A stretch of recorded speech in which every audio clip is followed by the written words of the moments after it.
안녕하세요. 앤디북입니다. 오늘 제가 읽을 책은 당신의 질문은 당신의 인생이 된다.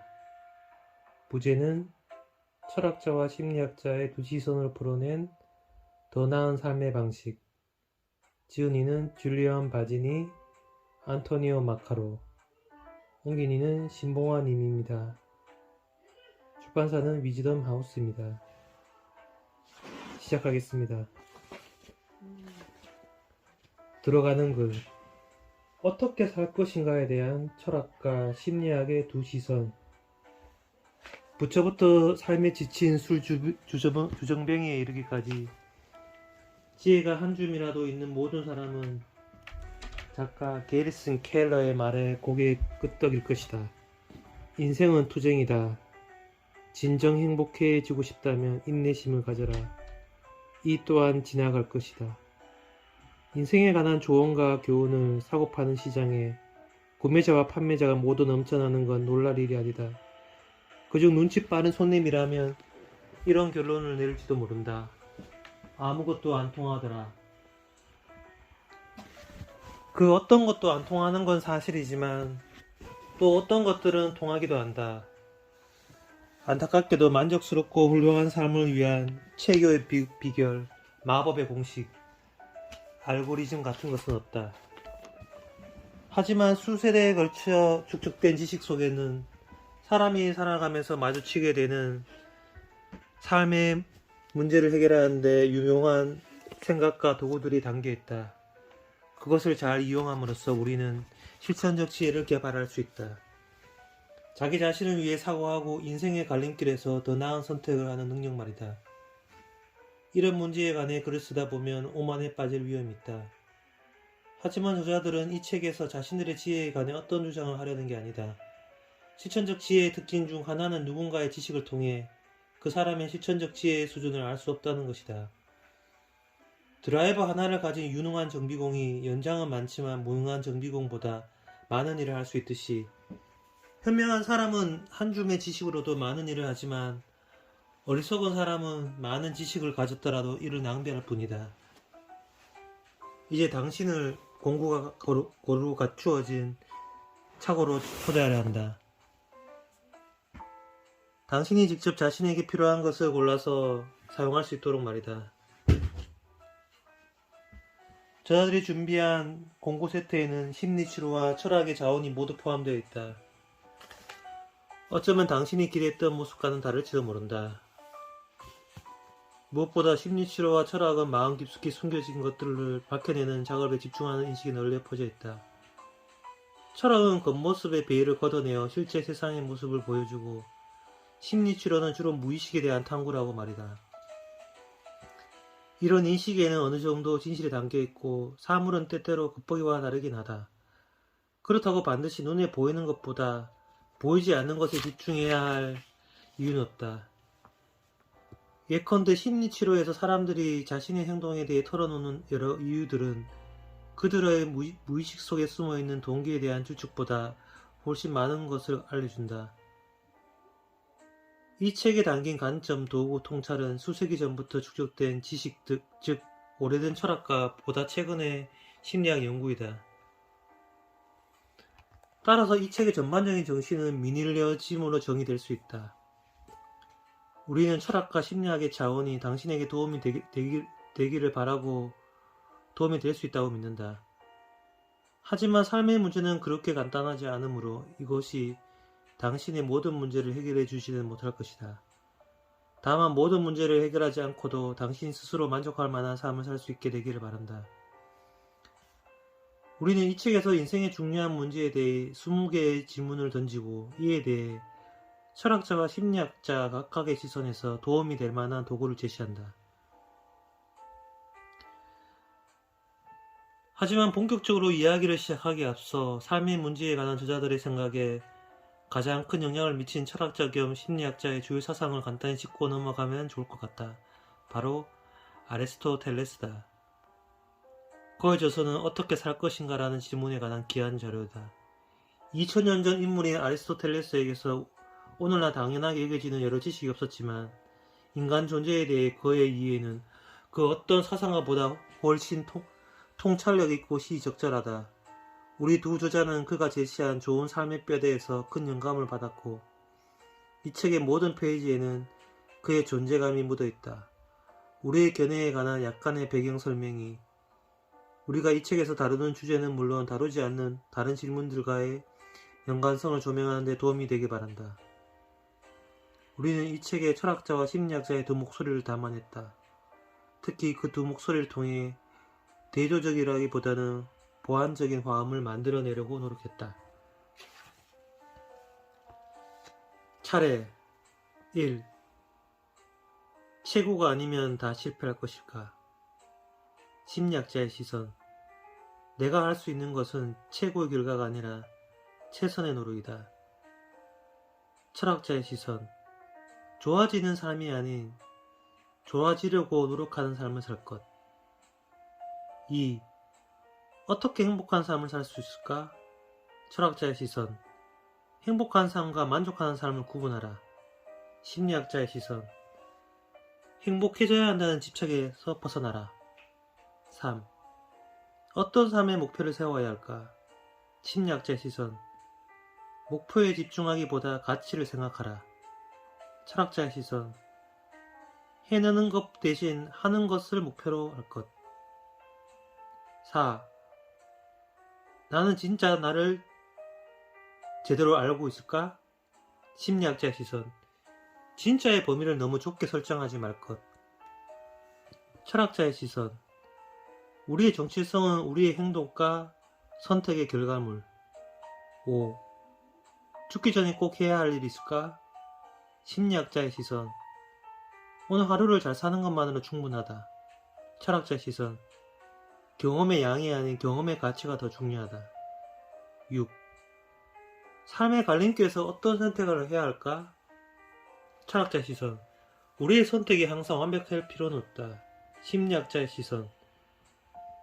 머릿속에서 벌어지는 논쟁을 조율하라. 7. 이성과 감정 중 무엇이 더 중요할까? 철학자의 시선. 올바른 판단을 위한 머리와 가슴의 동맹 맺기. 심리학자의 시선. 감정을 지나치게 억압하지도 감정에 너무 마구 휘둘리지도 않게. 8. 나에 대해 얼마나 자부심을 가져야 할까? 철학자의 시선. 진정한 자부심은 허영이 아니라 겸손에서 비롯된다. 심리학자의 시선. 성공과 실패가 오롯이 자신의 책임은 아니다. 9. 이성이 아닌 직감으로 결정해도 될까? 심리학자의 시선. 머리와 가슴의 대결이 아닌 대화로서의 직감. 철학자의 시선. 직감과 직관의 역할을 인정하라. 10. 몸과 마음 중 무엇에 더 신경 써야 할까? 심리학자의 시선. 적당한 정도의 문제가 아닌 가치와 역할의 문제로 접근할 것. 철학자의 시선. 보이는 것은 보이는 대로, 보이지 않는 것은 보이지 않는 대로. 11. 왜 자꾸 포기하게 될까? 철학자의 시선. 손에 패를 쥔 도박꾼처럼 목표의 가치와 비용을 계산하라. 심리학자의 시선. 포기해야 할 때 포기하지 못하는 것이 의지박약. 12. 나는 왜 나를 사랑하지 못할까? 심리학자의 시선. 우리 자신을 판단하지 말고 우리의 행동을 평가하라. 철학자의 시선. 우리 자신을 서로에게 더 사랑스러운 존재로 만들 것. 13. 나는 왜 나 자신에게 속는 것일까? 심리학자의 시선. 적정한 자기 기만의 경계선을 넘어서지 말 것. 철학자의 시선. 자기 기만에 맞설 방법은 없다.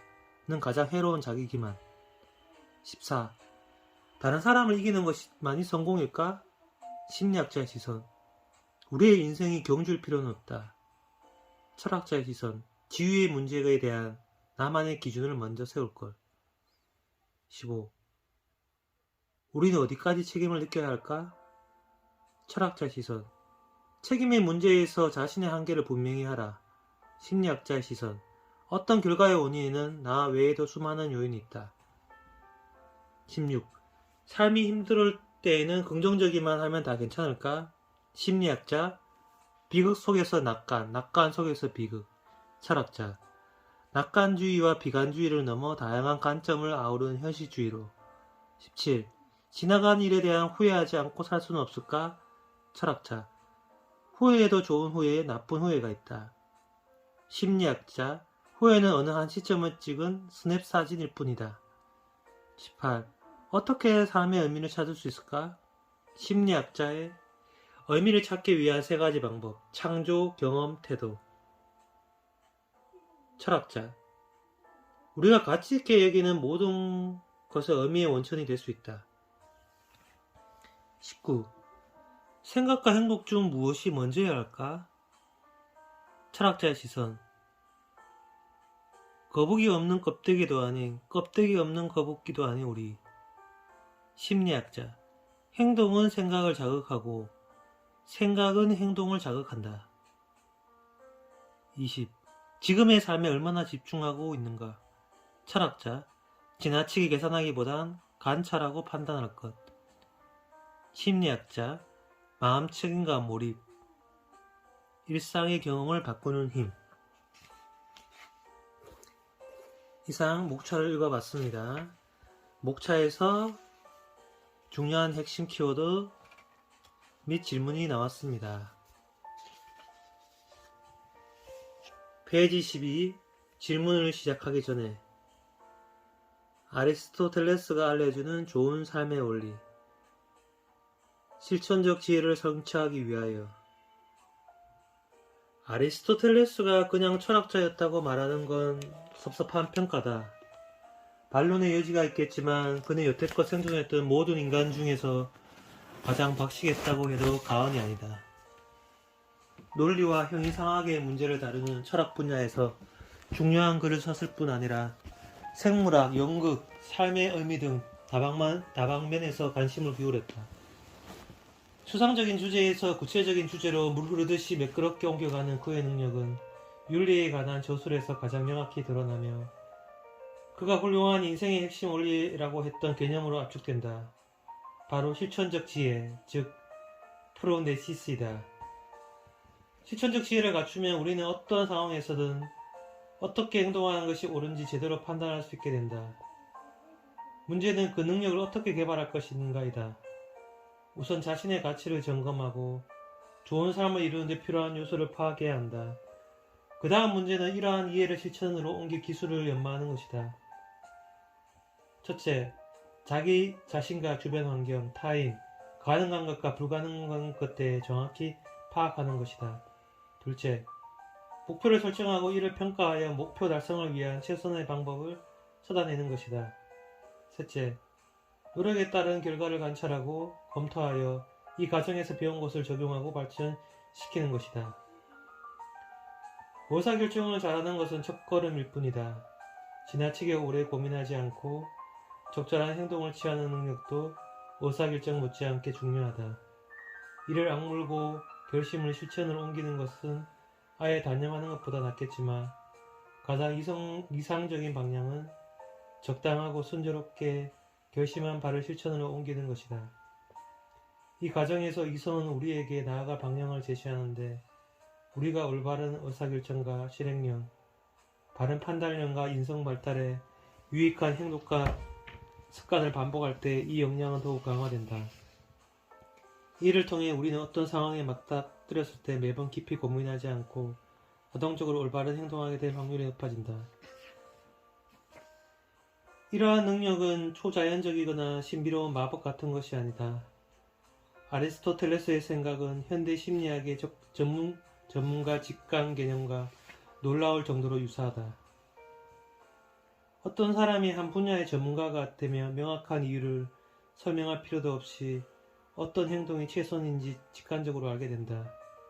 물론 그 판단이 틀릴 가능성은 언제나 있으며 그 판단의 근거를 파악하기 위한 노력은 좋은 훈련이 된다. 그렇지만 확실한 인간관계를 파악하는 것은 사건이 발생한 후에나 가능한 법이다. 그렇기 때문에 우리는 단시간에 현명한 결정을 내리기 위해 전문가에게 조언을 구하곤 한다. 그런 의미에서 실천적 지혜는 삶의 기술에 있어 전문가의 역량을 키우는 것이라 할 수 있다. 실천적 지혜를 개발하는 것은 쉬운 일이 아니다. 하지만 아리스토텔레스에게는 도움을 줄 만한 유용한 도구가 있었다. 바로 중용이다. 이 개념에 따르면 우리는 자신감과 신중함, 용감함과 소심함, 쾌락과 금욕 중 어느 하나를 선택해야 하는 게 아니다. 대신 각자 처한 상황에서 가장 적절한 중간 지점을 찾아야 한다. 그 지점이 바로 중용이다. 아리스토텔레스는 이렇게 말한다. 예를 들어 두려움, 자신감, 식욕, 분노, 동정심 혹은 쾌락과 고통을 유발하는 일들은 때로 너무 강하게 느껴지거나 반대로 너무 부족하게 느껴질 수 있다. 그러나 어느 쪽이든 극단적인 것은 좋지 않다. 다만 적절한 시점에, 적절한 대상에 대해, 적절한 사람들을 향해, 적절한 목적을 위해, 그리고 적절한 방식으로 느끼는 것이 중용이자 최선이다. 이것이야말로 미덕의 역할이다. 비슷한 이치로 행동에도 가함과 부족함, 중용이 있다. 중용은 모든 상황에서 이도저도 아닌 밍밍한 적당함을 하라는 것이 아니다. 가령 항상 중간 정도의 분노를 표출하겠다는 것은 올바른 목표가 될 수 없다. 어떤 상황에서는 크게 분노해야 하고 어떤 상황에서는 분노가 끼어들어서는 안 된다. 중용은 우리가 처한 상황에 맞게 적절히 조절되어야 한다.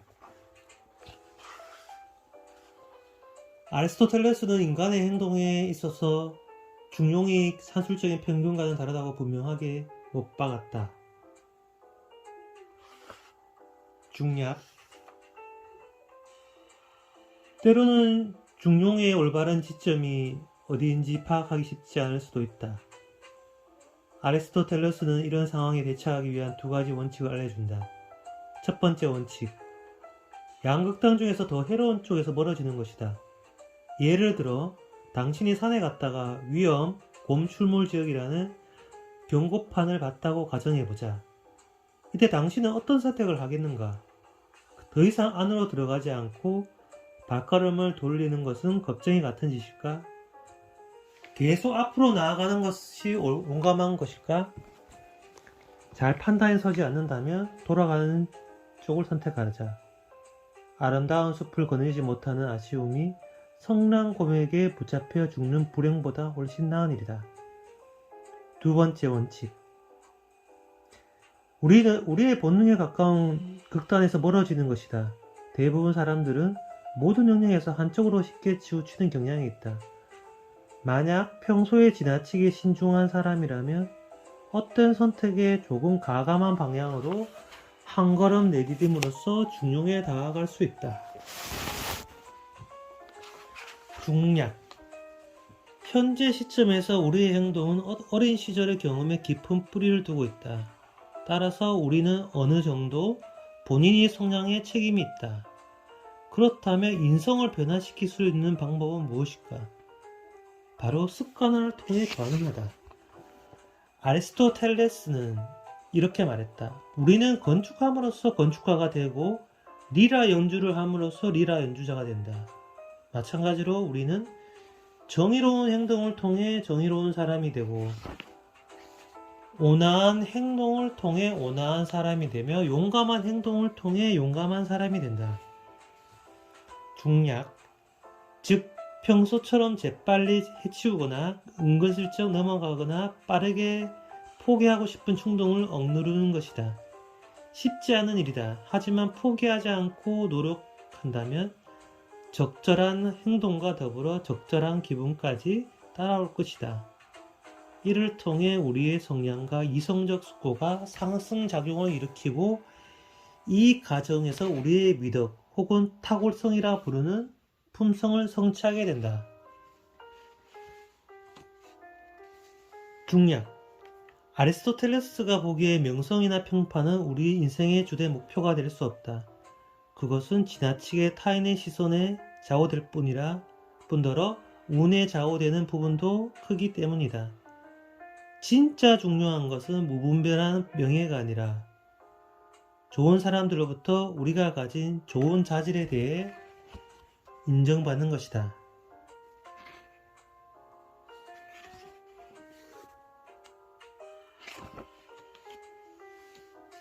인간다움의 본질은 우리 자신을 위해 숙고하고 선택하는 능력이다.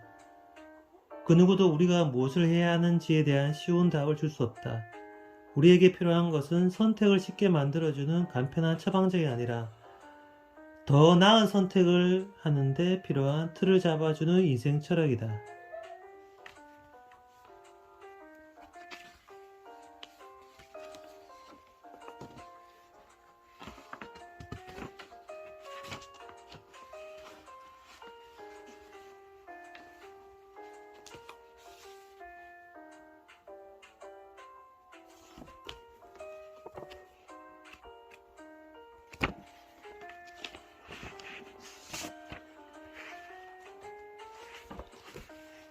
제가 관심 있게 보고 있는 18장 어떻게 삶의 열매들을 찾을 수 있을까?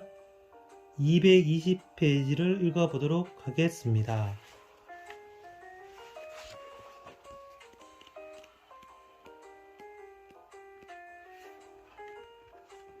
18. 어떻게 삶의 의미를 찾을 수 있을까? 심리학자.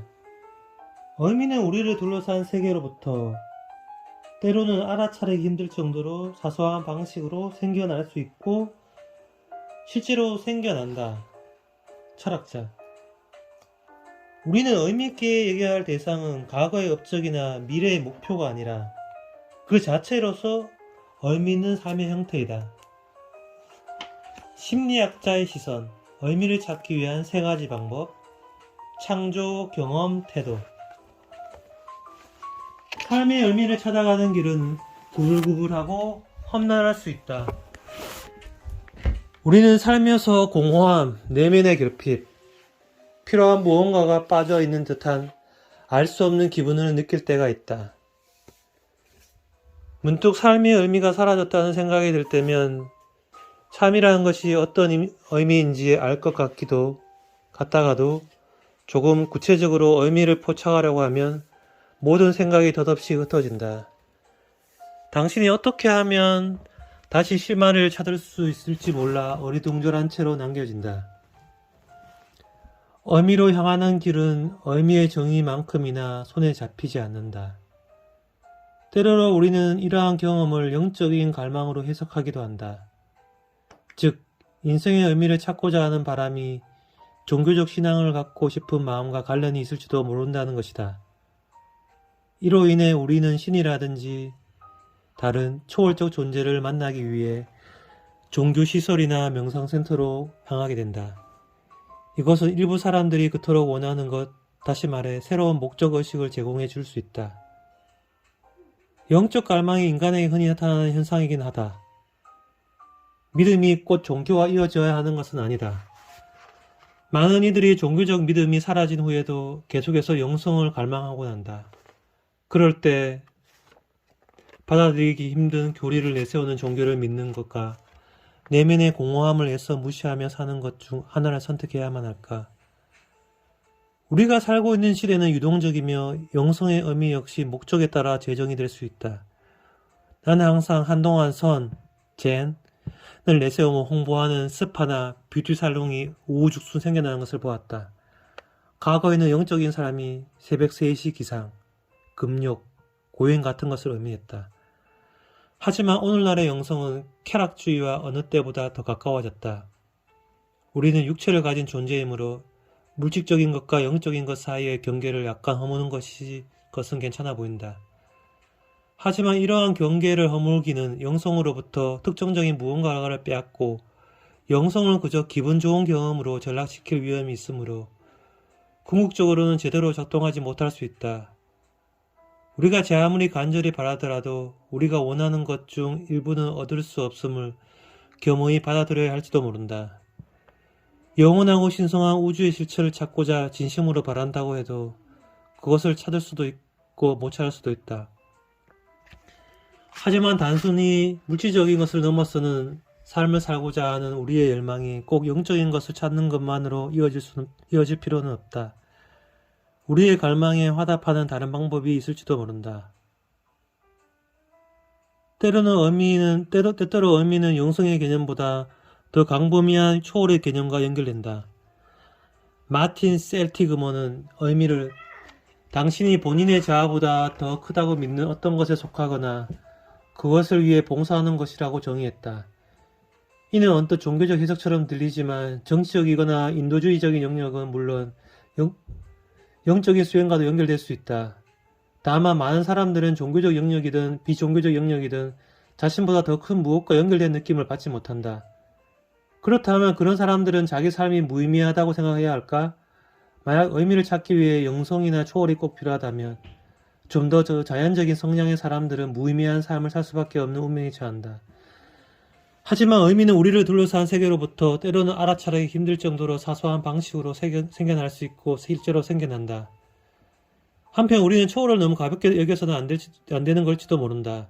초월은 의미를 창조하는 데 어떤 역할을 할 수도 있다.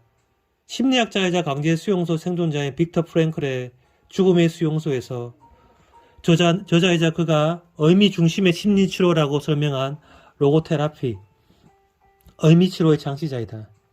그는 의미를 향해 우리의 내적인 갈망과 때때로 우리를 집어삼키는 실존적 공허에 대한 글을 썼다.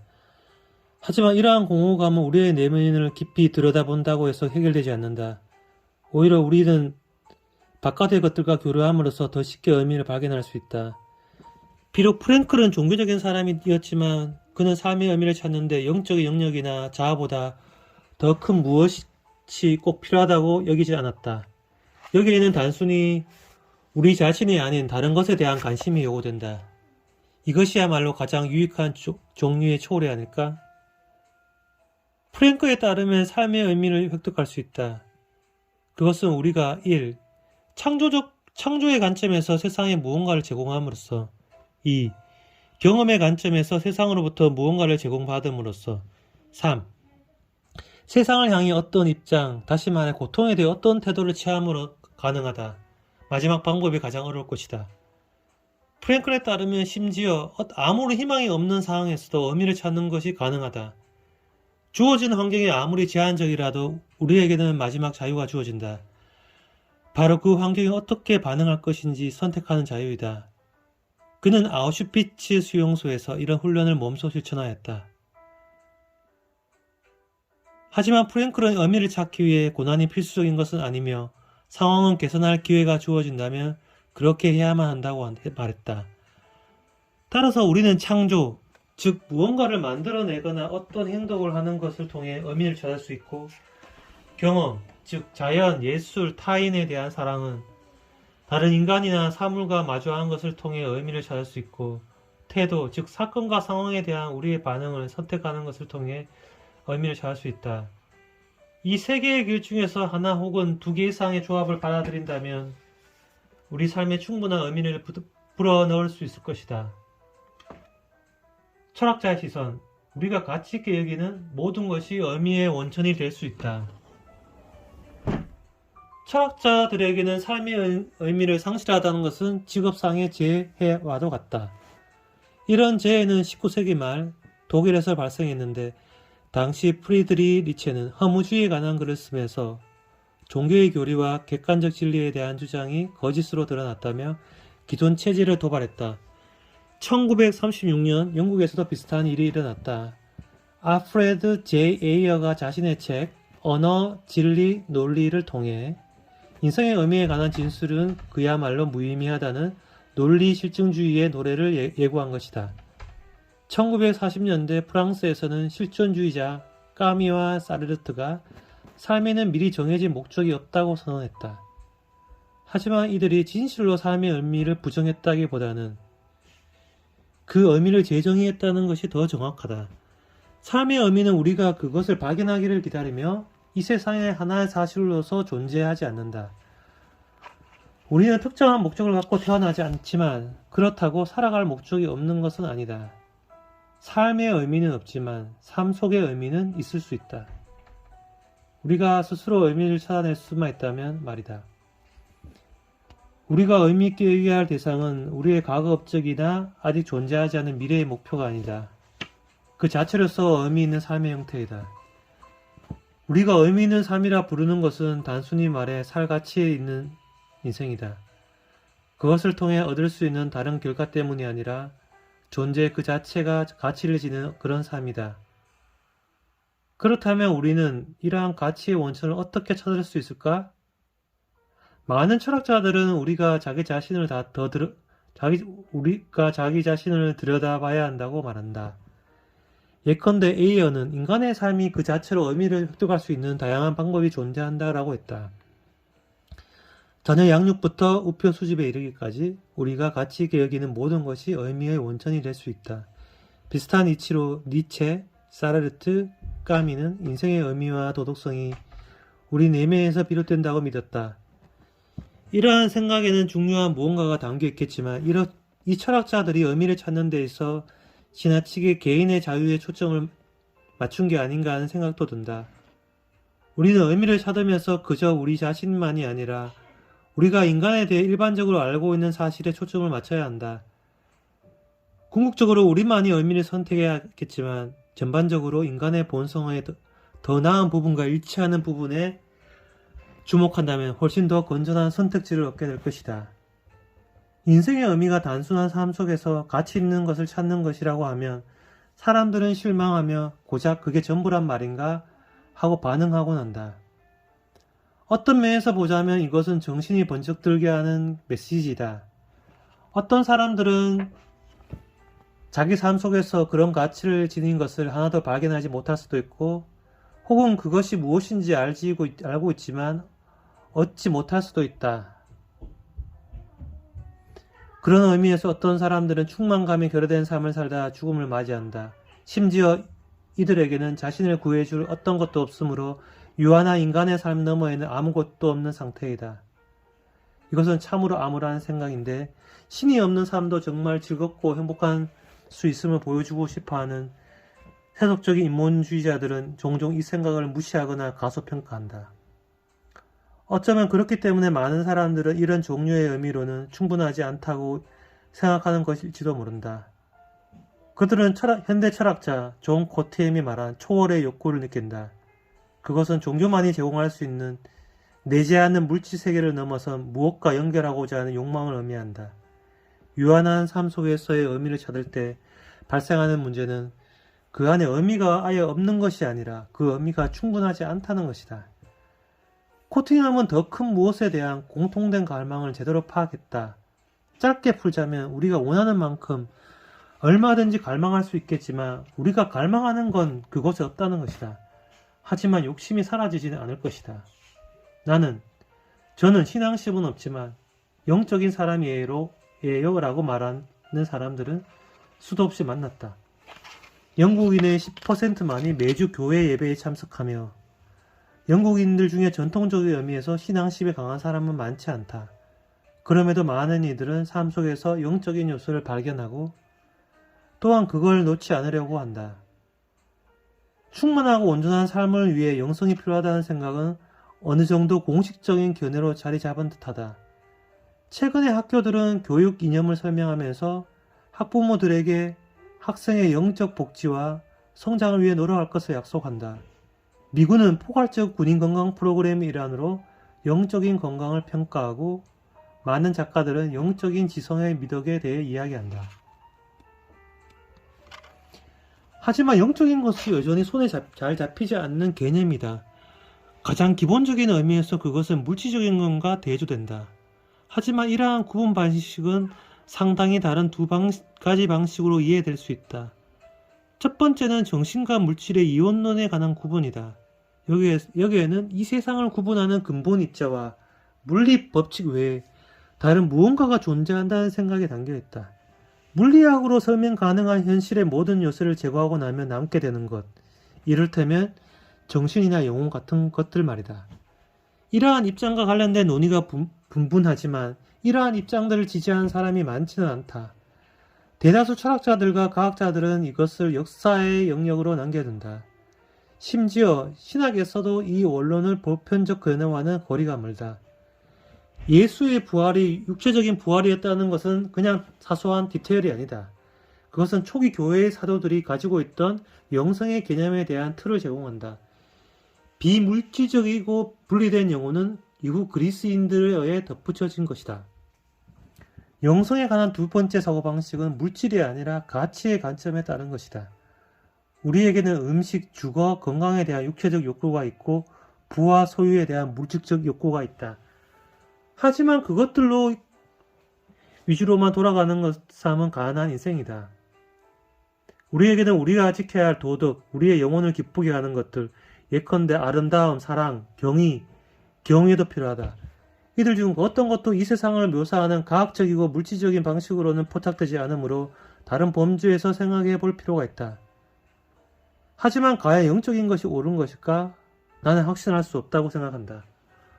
보통은 영적인 것이 옳다는 인식이 너무 강하기 때문에 그 말을 쓴 사람들은 이원론적인 사고방식에 빠져들기 쉽고 자신의 영적인 삶을 물질적 세계가 아닌 다른 것이 존재한다는 증거로 본다. 또한 영성과 종교의 연관성으로 인해 사람들은 신앙을 영적 욕구를 채워주는 주된 요소로 인식하고 다른 곳에서 기회를 놓치게 된다. 하지만 영적인 사람들이 주로 종교적인 사람이 되는 것은 혹시 세속의 언어로 포착되거나 표현될 수 없는 무엇이 있기 때문이 아닐까? 여기서 시사하는 바는 영성이 물질이나 가치의 문제가 아니라 알려지지 않고 설명할 수 없고 신비한 무엇에 관한 문제라는 것이다.